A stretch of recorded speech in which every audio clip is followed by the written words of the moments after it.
এত হিংসে ছিল জানতাম না। নিজের বাড়ি করলি আর কি জানতে পারবো। এই তোকে বড় বড় কথা বলতে বলিনি আমি। তাড়াতাড়ি কাগজপত্রগুলো বের করে আমার নামে করে দে, না হলে কিন্তু এর ফল ভালো হবে না। এই যে জমির কাগজপত্র, তুই ছুরি নিয়ে এসেছিস কেন? আমার উপর কি একটু বিশ্বাস নেই?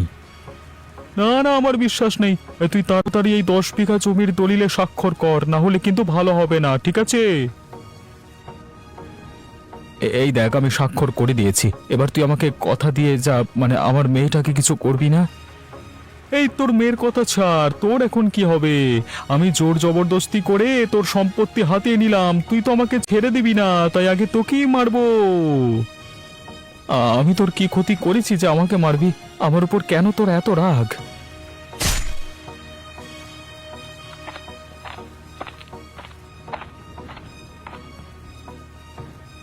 কাকু, তুমি বাবাকে মেরে ফেললে? মারে, তুই এখান থেকে ছুটে পালা, তোর বিপদ হতে পারে। তাড়াতাড়ি পালিয়ে যা। আমি খুন করেছি সেটা দেখে ফেললো। ব্যাপারটা তো ভালো হবে না, একেও মরতে হবে দেখছি। আমি আমি চলে যাই এখান থেকে, না হলে আমার আর রক্ষে নেই।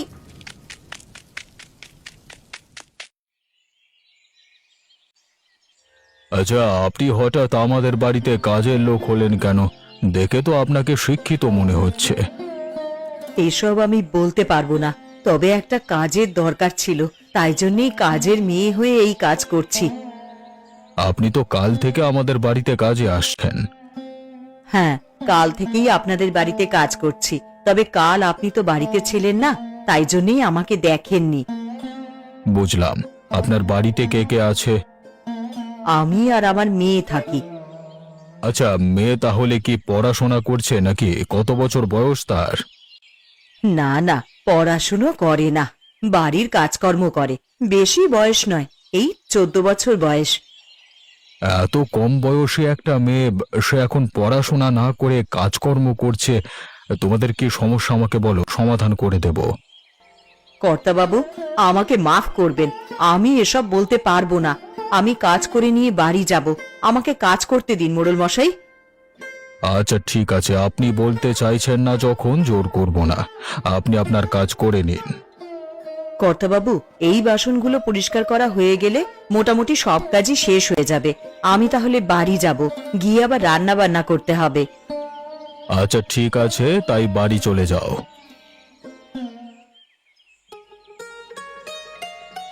কি গো, এবারে ফসল কেমন হলো? এবার তো ফসল ওঠার সময় হয়ে এলো গো। হ্যাঁ, এবারের ফসল খুব ভালো হয়েছে, কিন্তু বর্ষা ঢুকে গেল, এবার ফসল কাটার অসুবিধে হবে। এই যেমন এখন আকাশটা পরিষ্কার আছে, আবার কিছুক্ষণ পরে বৃষ্টি নামছে। বর্ষাকালটা তো ঠিক এই রকমই, কখন বৃষ্টি হবে কেউ জানে না। তবে ওই 10 বিঘা জমিতে কেমন চাষ হচ্ছে গো? ওই 10 বিঘা জমি যেটা আমি দখল করে নিয়েছিলাম, ওটার কথা বলছো তো? হ্যাঁ গো হ্যাঁ, তোমার দাদার জমি, এত কষ্ট করে যেটা আদায় করেছো। ওই জমিটার উপর কি আমার এমনি এমনি লক্ষ্য ছিল নাকি? ওই জমিটা খুব উর্বর, তাই জন্য তো এত কাঠখড় পুড়িয়ে মানে ওই জমি আমার নামে করে নিলাম, এখন দারুণ ফসল হচ্ছে। সত্যি ভাবা যায়, তুমি কোথায় ছিলে আর এখন কোথায় এসে দাঁড়িয়েছো। তবে ভয় একটাই, দাদার মেয়ে অর্থাৎ মেঘা যদি সবার সামনে মুখ খোলে তাহলেই আমি শেষ। সকল সন্দেহ আমাকে করে, কিন্তু প্রমাণ নেই তো কিছু করতে পারে না। কতবার মারবার চেষ্টা করলাম, কিন্তু একটা চেষ্টাও সফল হলো না গো। আশা করছি ওরা কাউকে কিছু বলবে না, সব সময় তো ভয়ে ভয়েই থাকি। থাকবে নাই বা কেন, নিজের চোখের সামনে বাবাকে খুন হতে দেখেছি, সাহস করে আর কিছু বলতে যাবে না আশা করছি। কি হলো গো, তুমি আবার উঠে পড়লে কেন? একবার যাব জমির দিকে, দেখি সব কর্মচারীগুলো ঠিকঠাক কাজ করছে কিনা। লক্ষ কোটি দিতেই হবে। আচ্ছা ঠিক আছে, তুমি তাহলে যাও, আমি বরং বাড়ির সমস্ত কাজকর্মগুলো করে রাখি। দুপুরে খাওয়ার সময় ফিরে এসো কিন্তু। হ্যাঁ, খাওয়ার সময় আমি চলে আসবো, এখন আসছি বুঝলে।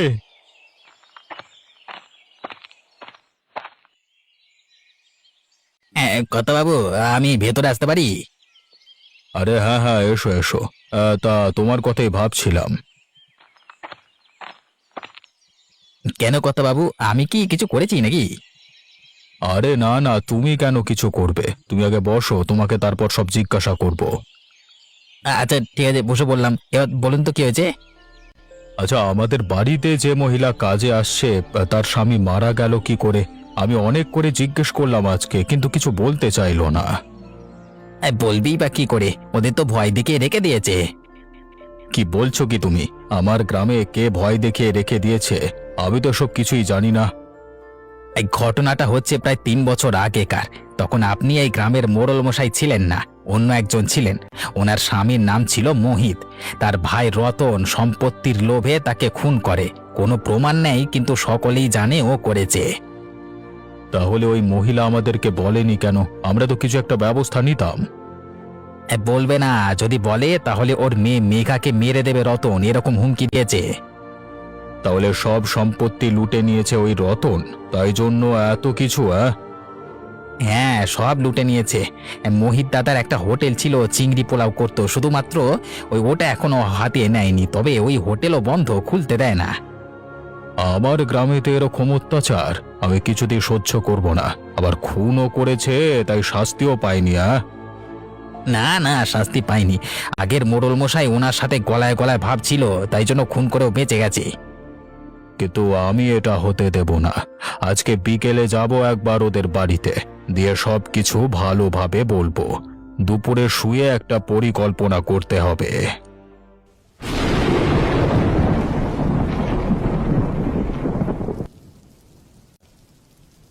মা, তোর আর কতটা বাকি রে? আমার যে শাক রান্না হয়ে গেল, এবার তো খিচুড়িটা বসিয়ে দেব। আমারও প্রায় হয়েই এসেছে মা। ওই দেখো, আবার বাইরে বৃষ্টি শুরু হলো। বর্ষাকালে তো বৃষ্টি হবেই রে। বর্ষাকালে বৃষ্টির দিনে খিচুড়ি ভালোই লাগে। মা, আমি বলছিলাম কি, আমাদের তো টাকার খুব সমস্যা হচ্ছে। তুমি যা করতে পারি, চিংড়ি পোলাওটাও পারবো। বাবার দোকানে খাবার গ্রামের মানুষেরা কত পছন্দ করত। দোকানটা খুললে ভালোই বিক্রি হবে। কিন্তু তোকে আমি বারণ করছি, বড়দের কথা শুনতে হয়, জানিস না? যেটা করছিস সেটাতে মন দে। একদম এসব কথার মুখেও আনবি না। আমি তোমায় কি বললাম? শুধু ভালোর জন্যই তো বলছিলাম। এই কাজটা এখন করছিস তো, এটাই কর। আনাজগুলো কেটে তাড়াতাড়ি আমায় দে। এইসব নিয়ে একদম আর চিন্তা ভাবনা করিস না।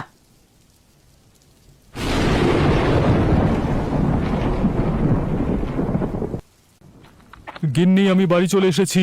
ও বাবা, তুমি যে খাবার বেড়ে বসে রয়েছো। আমি তো ভাবলাম আর একটু আগেই চলে আসবে, তাই জন্যই তো খাবার বের করেই রেখেছি। তুমি তো পুরো বৃষ্টিতে ভিজে গেছো গো। এই পাশে থাকা গামছাটা দিয়ে গা হাত পা গুলো ভালো করে মুছে নাও। আজকে তবু কিছুটা ফসল কাটা হয়ে গেল। দাঁড়িয়ে থেকে কাজ করালে তবেই ভালো কাজ হয়, বুঝলে? আচ্ছা, আগে খেতে বসো, তারপর না হয় বাকি কথা বলবে।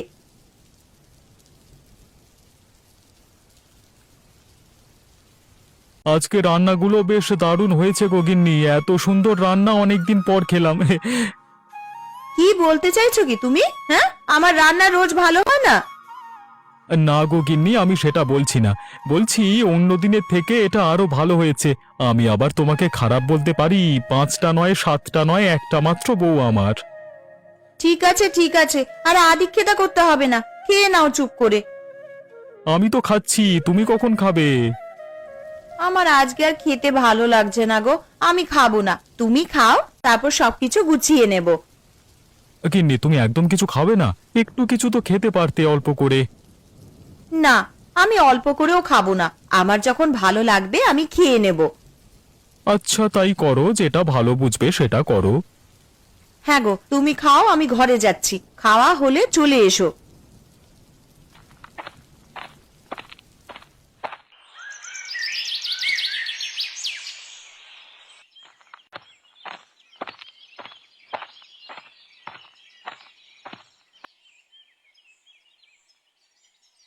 এই যে সুমতি, আপনাকে বলছি, আমি সবকিছু জানতে পেরেছি। আপনার সাথে কিছু কথা আছে। আরে মোড়ল মশাই, আপনি আমার বাড়িতে? এ তো আমার পরম সৌভাগ্য। আসুন, ভেতরে এসে বসুন। দিদি তুমি ভয় পেও না, আমাদের মোড়ল মশাই সবকিছু ঠিক করতে এসেছে। ভেতরে চলো, কথা বলছি। মেঘা, তুইও ভেতরে আয়। আচ্ছা, চলেন তাহলে। সুমতি, আমি জানতে পেরেছি আপনার স্বামীর ভাই আপনার স্বামীকে খুন করেছে, কিন্তু কোনো শাস্তি পায়নি। এটা কি সত্যি? দেখুন, আমাকে সত্যি কথা বলবেন, ভয় পাওয়ার দরকার নেই। আমার কাকু খুন করেছে আমার বাবাকে, আমি নিজের চোখে দেখেছি। আর আমাদেরকে ভয় দেখায়, বলে আমাকেও মেরে দেবে। মা, তোমরা ভয় পেও না, আমি আছি, সবকিছু দেখে নেব। কিন্তু এসব কি শুধু সম্পত্তির জন্যই করেছে? হ্যাঁ, সম্পত্তির লোভে মানুষটাকে মেরে দিল। বললে তো সম্পত্তি আমরা এমনি দিয়ে দিতাম, আমাদের সুখের সংসারকে ধ্বংস করলো। আমি বুঝতে পারছি আপনাদের কষ্ট, তবে ওনার একটা শিক্ষা পাওয়া দরকার। হ্যাঁ, প্রমাণ নেই, শাস্তি দিতে পারবো না, তবে উচিত শিক্ষা দিতে পারবো।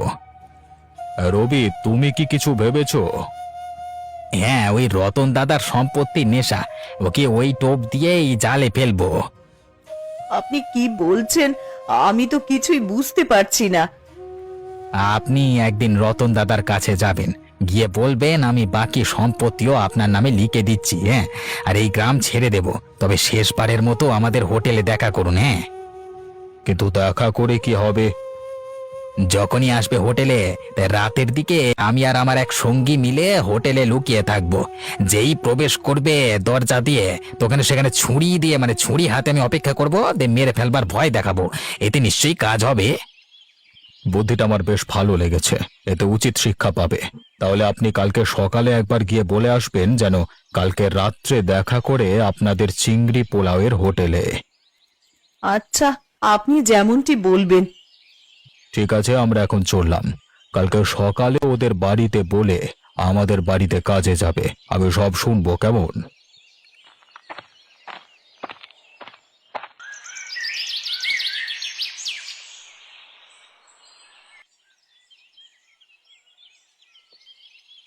দাদা, বাড়িতে আছেন? কি হয়েছে? তুমি হঠাৎ এখানে এলে কেন? আবার কি কোনো গন্ডগোল পাকিয়েছো নাকি? দেখো, কাউকে কিছু বললে কিন্তু একদম ভালো হবে না। না না দাদা, ওসব কিছু নয়। আমি সব সম্পত্তি আপনাদের নামে করে দিয়ে এই গ্রাম ছেড়ে চলে যেতে চাই, তাই আপনাকে জানাতে এলাম। বাহ, তাহলে কবে দিচ্ছ? আমি একবার আমাদের ওই চিংড়ি পোলাওয়ের হোটেলে যেতে চাই। আজকে রাত্রিবেলায় আপনি ওখানে আসুন, আমি সব কাগজপত্রে স্বাক্ষর করে আপনার নামে সবকিছু করে দেব। আচ্ছা আচ্ছা, ঠিক আছে, ভালোই করেছো। হে, না হলে এমনিতে আমি কেড়েই নিতাম। তাই এসব কথা কেউ যেন জানতে না পারে, তাহলে কিন্তু বিপদ হবে তোমার মেয়ের, তাই না? দাদা, এতদিনে কেউ যখন জানেনি, এর পরেও জানতে পারবে না। আর আমরা তো এই গ্রাম ছেড়ে অনেক দূরেই চলে যাব। ঠিক আছে, এখন যাও, আমি ঠিক সময় পৌঁছে যাব। দেরি যেন না হয়, আর কাগজপত্র ঠিকঠাক করে নিয়ে যাবে। হ্যাঁ, আপনি কিছু চিন্তা করবেন না।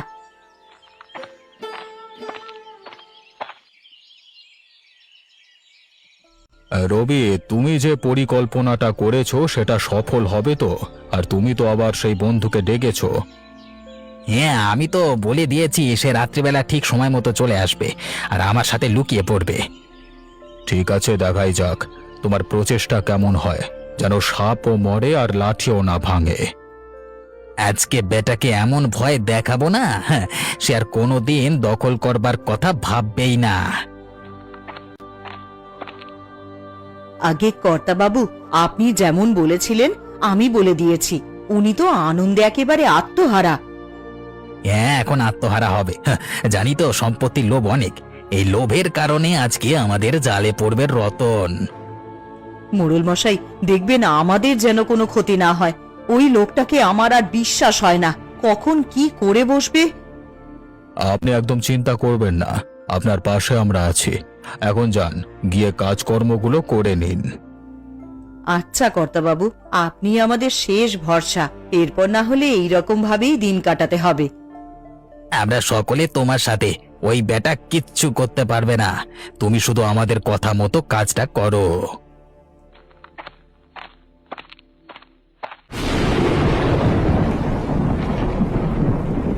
তোমরা সব ঠিকঠাক জায়গায় লুকিয়ে পড়েছো তো? কোনো অসুবিধা হয়নি তো? এই না না, আমরা ঠিকঠাক জায়গাতেই লুকিয়ে পড়েছি। আর আপনি এসব নিয়ে কথা বলবেন না, রতনের আসবার সময় হয়ে গেছে।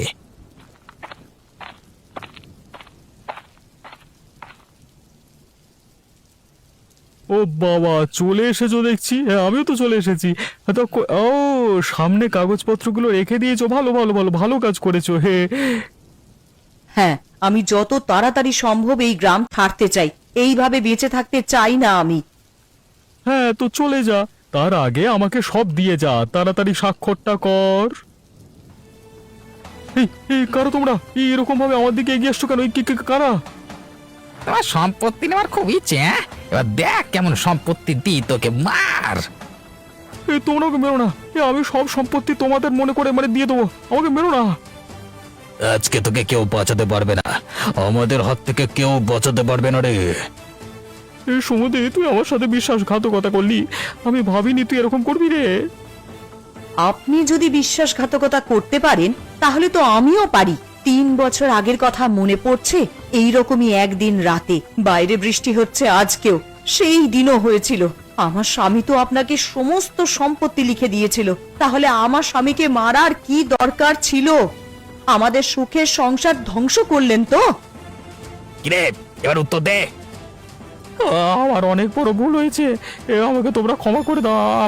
আমি তোমাদের পরিবারের দায়িত্ব নিলাম, কোনোদিন কিছুতে অভাব হবে না। আমরা মোড়ল মশাইয়ের লোক, এখন মোড়ল মশাইয়ের বাড়িতে চল, ওখানে গিয়ে তোর ফাইসাল্লা হবে, চল।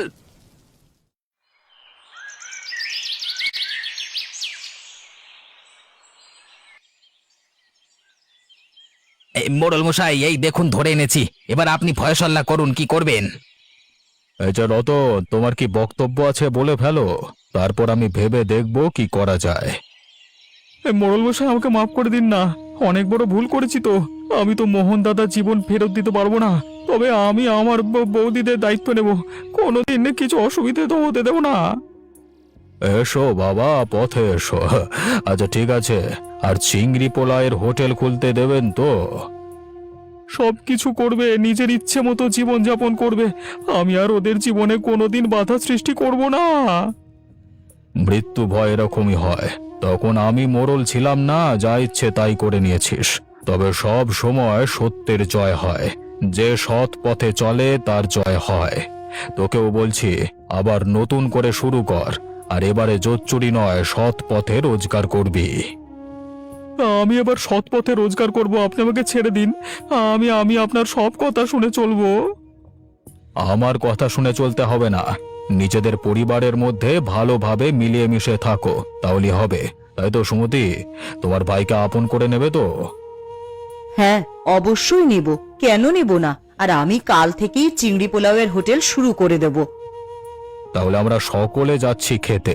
কালকে আবার নতুন করে শুরু হবে তোমাদের চিংড়ি পোলাওয়ের হোটেল। খাওয়াবেন তো? আপনি আমাদের এত সাহায্য করেছেন, আর আমি আপনাকে সামান্য চিংড়ি পোলাও খাওয়াতে পারবো না? কাল সকাল সকাল আমাদের হোটেলে একবার পৌঁছে যাবেন। বৌদি, আমিও তোমাদের হাতে হাতে সাহায্য করে দেব। এই যে তোমরা নিজেদের মধ্যে ভালোভাবে থাকবে, এটাই অনেক বড় কথা।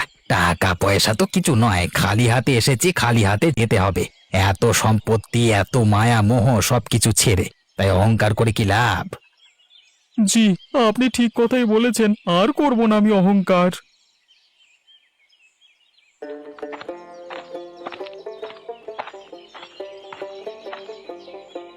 আসুন মোড়ল মশাই, আসুন। আমি আপনারই অপেক্ষা করছিলাম। আবার 3 বছর পর আমাদের এই চিংড়ি পোলাওয়ের হোটেল খুলেছে। আজকে আমি আর মেঘা খুবই আনন্দিত।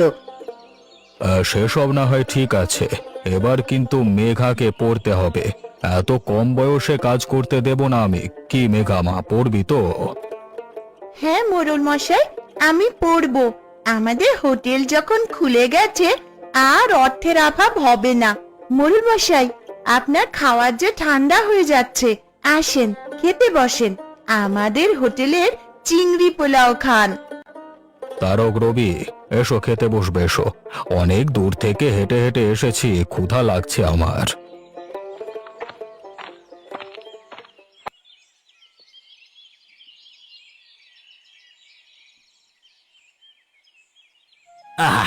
চিংড়ি পোলাওটা কি রান্না হয়েছে! গ্রামে এত সুন্দর রাঁধুনি থাকতে দোকানটা বন্ধ হয়েছিল, গা করকর তো করবেই। তুই ঠিকই বলেছিস রে, চিংড়ি পোলাও আমি অনেক জায়গায় খেয়েছি, তবে এখানে খুব সুন্দর রান্না হয়েছে, যাকে বলে অতুলনীয়। মোড়ল মশাই, আপনার কি ভালো লাগেনি খাবারটা? আপনি চুপ করে খাচ্ছেন। খাবারটা আমার এত সুন্দর লেগেছে যে কিছুই বলতে পারছি না। সত্যি তোমার মায়ের হাতের রান্না খুব সুন্দর। আর অন্য কি রান্না ভালো হয় জানি না, তবে এই চিংড়ি পোলাও খুব সুন্দর হয়েছে। আচ্ছা মোড়ল মশাই, কি ভাগ্যে সেই বেলায় আর বৃষ্টি হয়নি। বৃষ্টি হলে আর আপনি আসতেই পারতেন না।